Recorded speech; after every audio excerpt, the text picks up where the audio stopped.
उत्तर प्रदेश शिक्षा सेवा चयन आयोग प्रयागराज की तरफ से कल 2 नोटिस जारी की गई हैं, जो कि असिस्टेंट प्रोफेसर बीएड भर्ती परीक्षा को लेकर के है। आप लोग जानते होंगे 23 मई को इसका विज्ञापन जारी किया गया था और आवेदन करने की लास्ट डेट जो है यहाँ पर 10 जून रखी गई थी। लेकिन इसमें अब एलिजिबिलिटी क्राइटेरिया में चेंज किया गया, जिसकी वजह से यहाँ पर आवेदन करने की डेट को अब बढ़ा दिया गया है। तो इस वीडियो के माध्यम से मैं कंप्लीट डिटेल्स आपको दे रहा हूँ कि इसमें क्या क्या परिवर्तन हुआ है और कौन कौन से अभ्यर्थी अब आवेदन कर सकते हैं। आप सभी के लिए एक बड़ा मौका है यहाँ पर भर्ती में आवेदन करने का। अगर आपने बीएड किया हुआ है और कुछ ज़रूरी क्वालिफ़िकेशन है तो आप इस भर्ती में शामिल हो करके आवेदन कर सकते हैं और जॉब भी ले सकते हैं। तो सारी डिटेल्स इस वीडियो में बताऊँगा। वीडियो को आप लोग अंत तक देखना और चैनल को सब्सक्राइब जरूर कर लेना।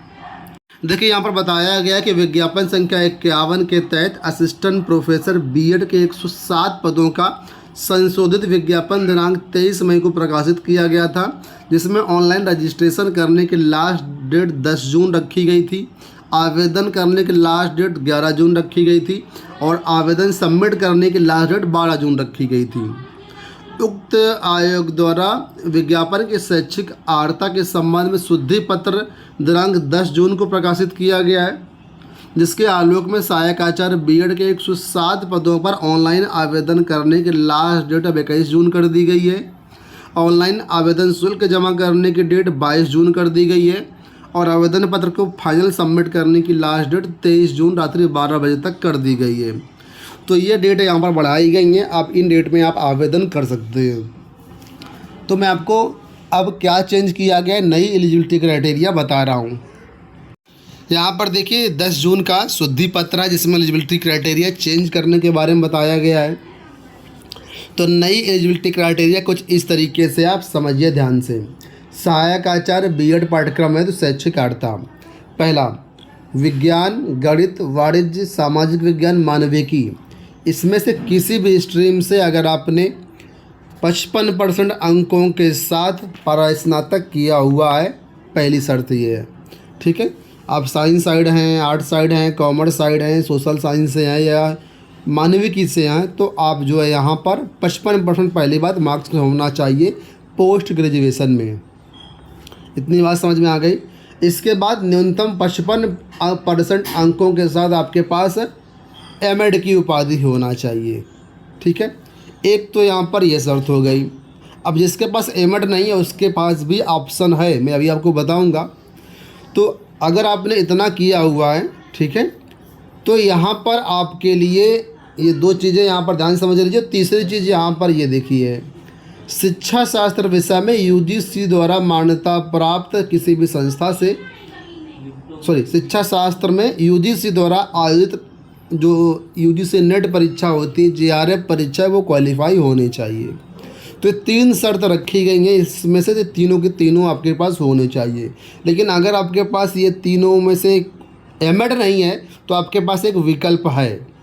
क्या विकल्प है वो यहाँ पर आप लोग दे सकते हैं, मैं आपको बता रहा हूँ। यहाँ पर देखिए, अगर आपके पास एमएड नहीं है तो अथवा में करके दिया गया है।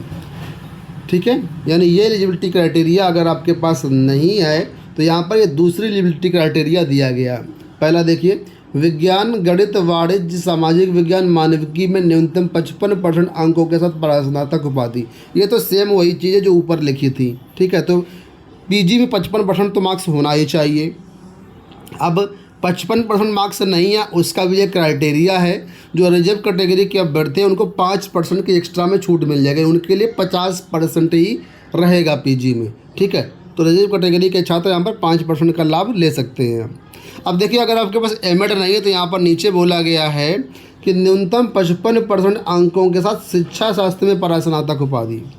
अब इसका क्या मतलब है? इसका मतलब ये है कि परास्नातक में अगर आपने एजुकेशन सब्जेक्ट लिया हुआ है, यानी एजुकेशन से भी आपने परास्नातक किया हुआ है, 55% मार्क्स हैं, तो भी यहाँ पर फॉर्म भर सकते हैं, बशर्ते आपके पास 55% अंकों के साथ बीएड होना चाहिए। अब बात आपको क्लियर हुई। Graduation, PG 55% marks plus MEd 55%। ठीक है, अगर आपके पास इतना है तब तो ठीक है, कोई दिक्कत नहीं है। लेकिन अगर आपके पास एमएड नहीं है तो पोस्ट ग्रेजुएशन में 55% मार्क्स, एजुकेशन सब्जेक्ट में पीजी 55% मार्क्स के साथ है और बीएड 55% मार्क्स के साथ है। और साथ में ये नीचे ऑप्शन सेकंड दिया गया है कि आपके पास यूजीसी नेट क्वालिफाई होना चाहिए। तो ये तो मैंडेटरी है, क्योंकि असिस्टेंट प्रोफेसर की भर्ती है तो नेट तो लगेगा ही लगेगा, नेट में कोई छूट नहीं है। लेकिन हाँ, जो लोग पीएचडी किए हुए उनको छूट मिल जाएगी। अब देखिए, जो लोग नेट नहीं किए हुए हैं तो उनके लिए पीएचडी वालों के यहाँ पर छूट दी गई है।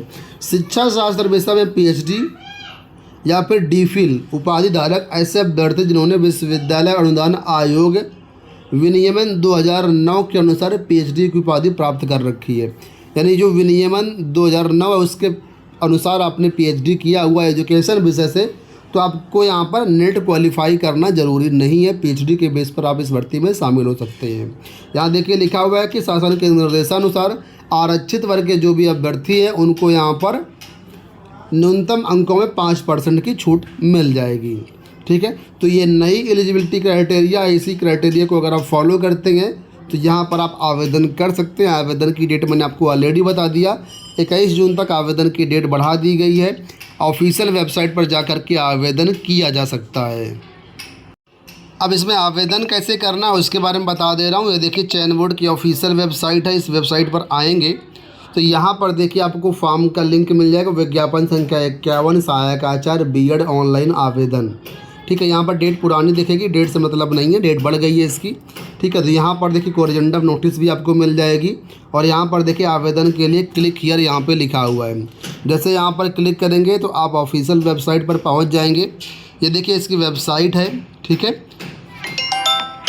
तो यहाँ पर नीचे की तरफ आएंगे तो यहाँ पर देखिए अप्लाई ऑनलाइन का लिंक मिल जाएगा। ठीक है, अभी डेट पर मत जाइएगा, डेट यहाँ पर पुरानी हाईलाइट हो रही है, यहाँ पर अपडेट नहीं किया गया है। लेकिन नोटिस के माध्यम से आप लोग जानते हैं डेट यहाँ पर बढ़ गई है, तो कोई टेंशन की बात नहीं है। अप्लाई ऑनलाइन पे क्लिक करेंगे तो यहाँ पर इस तरीके से फॉर्म खुल जाएगा। इस फॉर्म को पहले रजिस्ट्रेशन करना है यहाँ पर आपको। ठीक है, रजिस्ट्रेशन करने के बाद यहाँ पर जब रजिस्ट्रेशन हो जाएगा, रजिस्ट्रेशन नंबर आपको मिल जाएगा।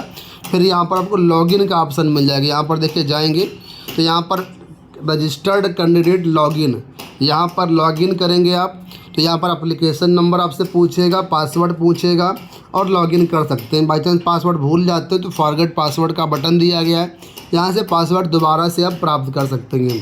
अब इसमें सिलेबस वगैरह क्या है, कैसे पढ़ना है, क्या चीज़ें पढ़ना है, तो उसका सिलेबस यहाँ से आपको जो है मिल जाएगा। ये देखिए इसका सिलेबस दिया गया है। ठीक है, सभी सब्जेक्ट का यहाँ पर सिलेबस दिया गया है। तो आपको अपने विषय का सिलेबस से मतलब है बीएड का।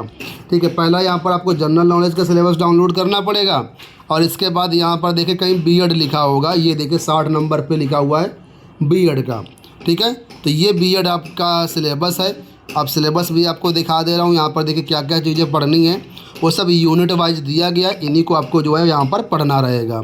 तो उम्मीद करूँगा वीडियो आपको पसंद आया होगा। इसी तरह के वीडियोज़ के चैनल को सब्सक्राइब जरूर कर लीजिएगा। धन्यवाद।